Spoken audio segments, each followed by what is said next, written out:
realizing I had never been visited by an original thought came up on and depressed me when I discovered, or rather re-remembered, the expression, trust is a four-letter word, was not mine. Perhaps unwittingly is the word, or formerly wittingly. It crept up again, in bed, reading Berriman aloud, as if for the first time, saying, to learn it was his famous nag mother's, ever to confess you're bored means you have no inner resources. Not particularly good or helpful advice, this. The huffing 6-year-old might have you read the dictionary for penance. The wrong teen might leap off the Bloor Viaduct. But nicely put, elegant. Myself, I'm never bored except sometimes at a restaurant. That phrase, suffer the fool, I would bank on it being from Shakespeare. But my ideas on one's inability or ability to do this come from reading Fitzgerald. And for turning out my good upbringing into a sort of retail charm. Would you like a bag with that? My I drank too much mornings?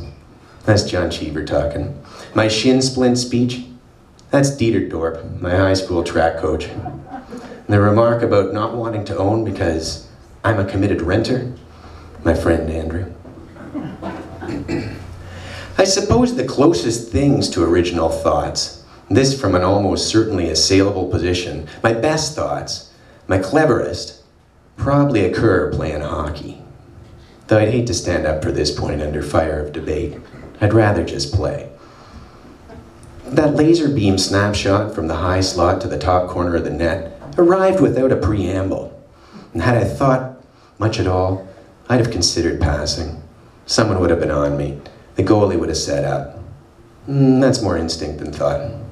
30 years of hockey hardly qualifies it as original. You might say my prettiest thoughts were saved for poetry, if you thought me frugal.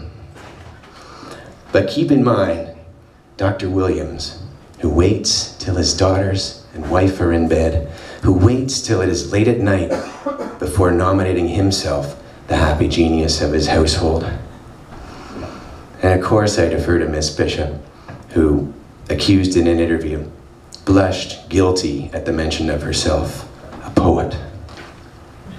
Still, you live your life, with or without your deficiencies, in a red velvet booth at the faux English pub in our neighborhood, drinking in the glory days with Derek and Beth one night.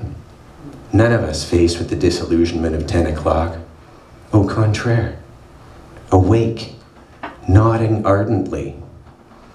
Why stand cornered at a New Year's party discussing lifestyle strategies? If someone's chasing you down the street with a knife, you just run. You don't turn around and shout, "Give it up, I was a track star at Mineola Prep." Of course, we all love O'Hara, so we leave the last word to him. Thanks very much. Thanks, everybody.